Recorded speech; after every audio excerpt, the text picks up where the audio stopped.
everyone, welcome to my channel Physics by Neetu. Today we will discuss on acceleration of center of mass. हमने velocity of center of mass की value calculate कर ली थी. देखो उसकी value क्या आई थी हमारे पास. हम कैसे राइट डाउन कर सकते हैं उसको. velocity of center of mass equal to किसके बराबर आ गया था हमारे पास.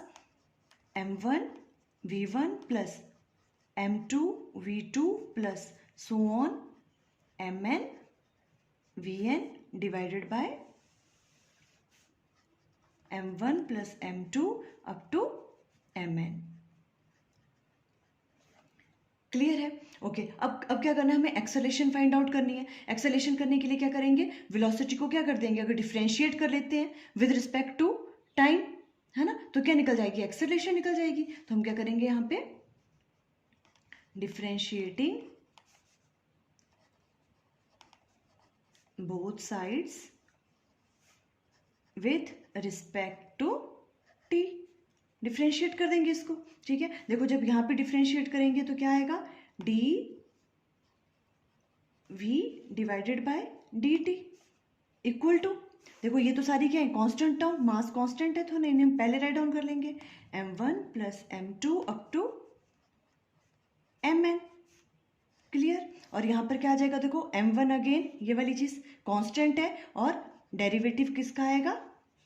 dv1 divided by dt plus m2 द्वारा से कांस्टेंट है dv2 डिवाइडेड बाय dt अलग अलग पार्टिकल्स का प्लस सो ऑन. अगर n नंबर ऑफ पार्टिकल्स हैं, है ना, ये m1 है तो यहां आ जाएगा mn dvn divided by dt. इस तरह से राइट डाउन करेंगे वैसे. क्लियर. यहां तो कोई प्रॉब्लम नहीं है ना. अब देखो dv डिवाइडेड बाय dt क्या हो गया. किसके बराबर होता है. एक्सेलरेशन के बराबर. तो मेरा यहां राइट डाउन कर सकते हैं एक्सेलरेशन ऑफ सेंटर ऑफ मास. वो किसके बराबर आ जाएगा. देखो 1 डिवाइडेड बाय, इसे वैसे रहने दो,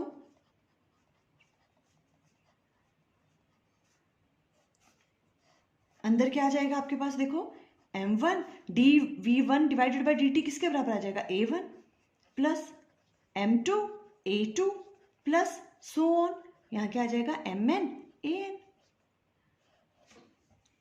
क्लियर. अब देखो इसे हम इस तरह से राइट डाउन कर लेंगे. यहां पे क्या एक्सेलरेशन ऑफ जो सेंटर ऑफ मास का एक्सेलरेशन है वो किसके बराबर आ जाएगा. यहां पे ये ब्रैकेट ओपन कर लें तो हम इसे वैसे राइट डाउन कर सकते हैं m1 a1 plus m2 a2 plus so on mn an. Because acceleration vector quantity है तो वेक्टर आपने लगाते जाना है. डिवाइडेड बाय ये वाली चीज m1 plus m2 plus so on. यहाँ पे आ जाएगा आपके पास mn. ये आ गया आपके पास किसकी value. Acceleration of centre of मास. हम इस तरह से फाइंड आउट कर लेंगे. ठीक है. अगर अब आपके पास क्या है, अगर आपके पास 2 ही पार्टिकल्स हैं, ठीक है, जो सिस्टम में, तो उसके लिए कैसे हो जाएगा. देखो एक्सेलरेशन ऑफ सेंटर ऑफ मास किसके बराबर आ जाएगा. m1 a1 plus m2 a2 divided by किसके बराबर होगा. m1 plus m2. क्लियर. इस तरह से हम एक्सेलरेशन ऑफ सेंटर ऑफ मास की वैल्यू फाइंड आउट कर लेंगे. क्लियर. हमने वेलोसिटी फाइंड आउट की थी, उसको हमने डिफरेंशिएट किया विद रिस्पेक्ट टू टी, तो आपके पास क्या आ गया. एक्सेलरेशन. सिंपल चीज थी ये तो. ठीक है. अब देखो इससे रिलेटेड हम न्यूमेरिकल करते हैं. किस तरह से आएंगे वो ज़्यादा इंपॉर्टेंट है एग्जामिनेशन पॉइंट ऑफ व्यू से, तो आप उसे अच्छे से देखो. देखो जैसे अब आपके पास न्यूमेरिकल है. Find the acceleration of centre of mass of the system. ये आपके पास एक सिस्टम दे रखा है. ठीक है. पुली है, इससे क्या किए हैं 2 मास अटैच किए हुए हैं. ये 1 kg का मास है और ये 2 kg का मास है. अब ये क्वेश्चन में क्या पूछ रहे हैं कि इसके जो इस सिस्टम का जो सेंटर ऑफ मास है उसकी एक्सेलरेशन फाइंड आउट करो. क्लियर है. ओके. तो अब देखो ऐसे वाले क्वेश्चंस में हम क्या करते हैं. सबसे पहले हमने फोर्सेस देखनी है कौन कौन सी लगेंगी, है ना. हमने ये, अगर आप इन लेक्चर्स को रेगुलर सुन रहे हो तो देखो हमने ये वाली चीज़ करवाई हुई है पुली वाले क्वेश्चंस में. ठीक है. पहले तो देखो अब यहाँ पे ये 2 kg है ना. अब इस पे कौन कौन सी फोर्सेस लगेंगी. एक तो लगेगी ये डाउनवर्ड डायरेक्शन में क्या लगती है mg, है ना, इक्वल टू किसके बराबर होगा. मास कितना है यहाँ पे 2, साथ में g. और यहाँ पर भी क्या लगेगी mg इक्वल टू किसके बराबर होगा. मास 1 है 1g. ठीक है. एक तो ये लग रही है. और यहाँ इस तरफ लगेगी टेंशन फोर्स और इधर भी लगेगी टेंशन फोर्स. सेम होगी टेंशन फोर्स की वैल्यू. क्यों. हम पहले डिस्कस कर चुके हैं क्योंकि वो ये क्या है एक ही एक ही इसके स्ट्रिंग के साथ अटैच्ड है ना, तो टेंशन फोर्स क्या होती है, सेम, दोनों कैसी लगेंगी, अपवर्ड डायरेक्शन में। क्लियर हो गया यहाँ तक? ओके।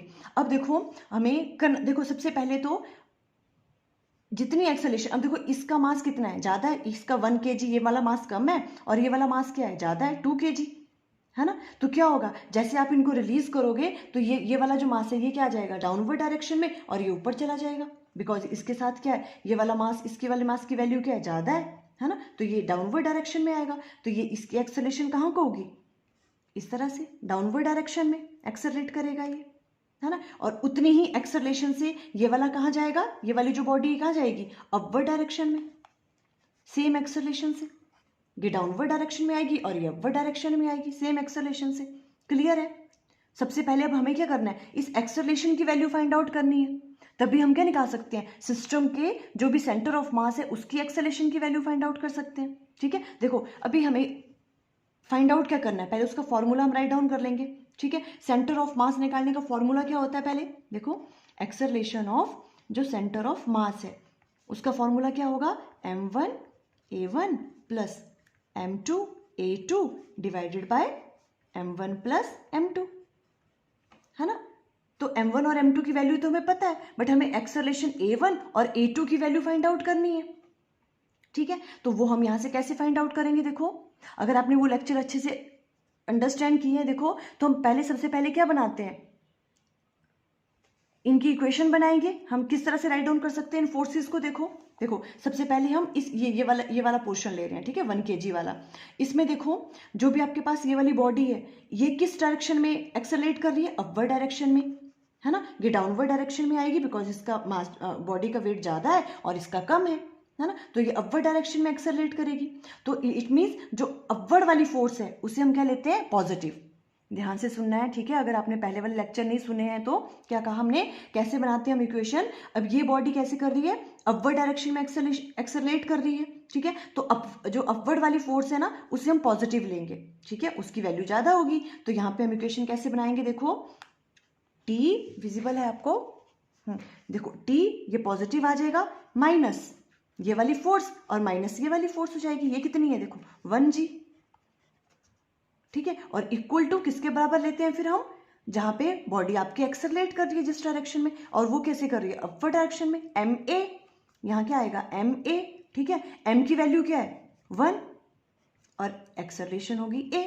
क्लियर हुआ किस तरह से किया, दोबारा रिपीट कर रही हूं मैं, क्या कहा हमने, देखो क्योंकि ये बॉडी एक्सेलरेट कर रही है अपवर्ड डायरेक्शन में तो ये वाली फोर्स बड़ी होगी, है ना। तो क्या करेंगे हम, T पहले इसे राइट डाउन करेंगे, T माइनस ये वाली फोर्स 1g इक्वल टू किसके बराबर आएगा, बॉडी अपवर्ड डायरेक्शन में एक्सेलरेट कर रही है, मास इनटू एक्सेलरेशन के बराबर, मास 1 है और एक्सेलरेशन ये आ गया आपके पास फर्स्ट इक्वेशन। इस तरह से बनाएंगे। अब हम इस वाली बॉडी पे आते हैं, ठीक है। अब इस वाली बॉडी के लिए बनानी है तो देखो किस तरह से बनाएंगे। अब हम ये बॉडी एक्सेलरेट कर रही है डाउनवर्ड डायरेक्शन में, ठीक है, तो जो डाउनवर्ड वाली फोर्स है वो क्या हो लेंगे, पॉजिटिव लेंगे, ठीक है। तो यहां पर क्या आएगा आपके पास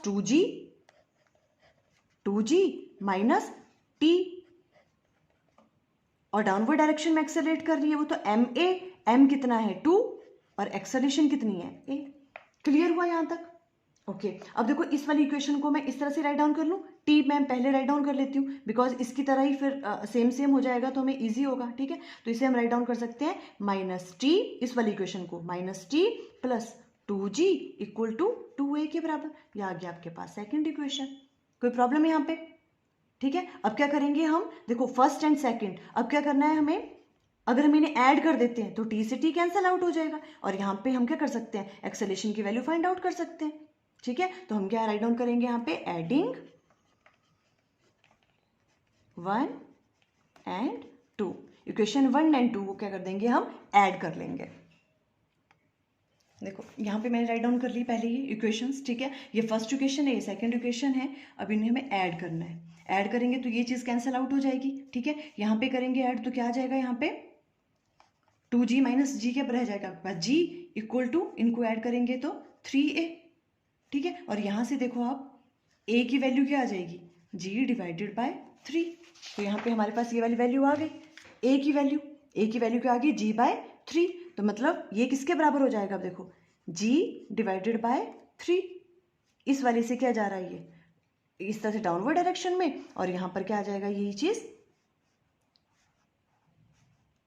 अपवर्ड डायरेक्शन में जा रही है, ये g/3 से। ये एक्सेलेरेशन की वैल्यू फाइंड आउट कर ली हमने, ठीक है। अब ये वाली वैल्यू एक्सेलेरेशन की हम कहाँ पुट करेंगे, यहाँ पे, बिकॉज हमें क्या करना है, सेंटर ऑफ मास की एक्सेलेरेशन फाइंड आउट करनी है, ठीक है। तो यहाँ पे हम क्या करेंगे, देखो एक्सेलेरेशन ऑफ सेंटर ऑफ मास, वो उसका फॉर्मूला है m1a1 प्लस m2a2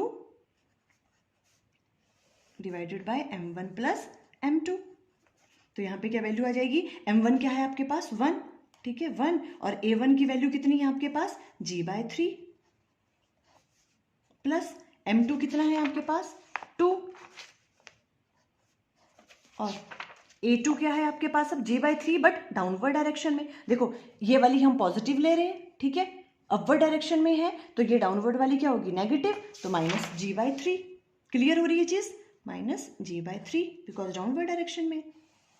ये वैल्यू पुट करी, m1 प्लस m2 1 प्लस 2। अब इसको सिंपल सॉल्व कर लेना है, सॉल्व करके क्या आएगा g/3 minus 2g divided by 3।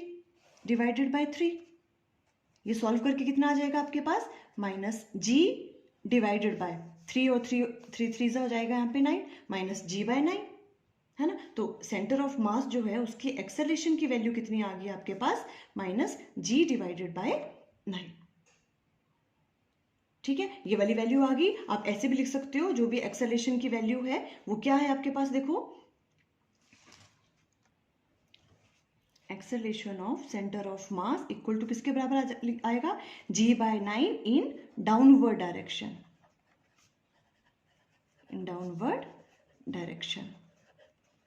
ठीक है। अगर आप ये माइनस का साइन लगा रहे हो तो इस तरह से राइट डाउन कर सकते हो, अगर नहीं लगा रहे हो तो g/9 डाउनवर्ड डायरेक्शन। आपको हो सकता है आपका मल्टीपल चॉइस के क्वेश्चंस हो उसमें राइट डाउन किया हो g/9 अपवर्ड डायरेक्शन में हो रहा है कि डाउनवर्ड डायरेक्शन में हो रहा है ना, बिकॉज ये नेगेटिव में आ रहा है, इट मीन्स g/9 लग रही है, जो ओवरऑल सेंटर ऑफ मास है, जो एक्सेलरेशन की वैल्यू है सेंटर ऑफ मास की, वो कहाँ लग रही है g/9 but in downward direction.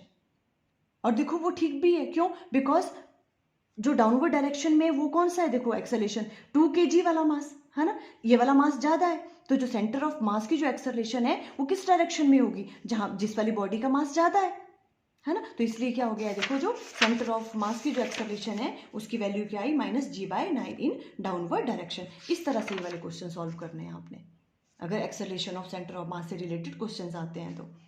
Clear, okay, thank you.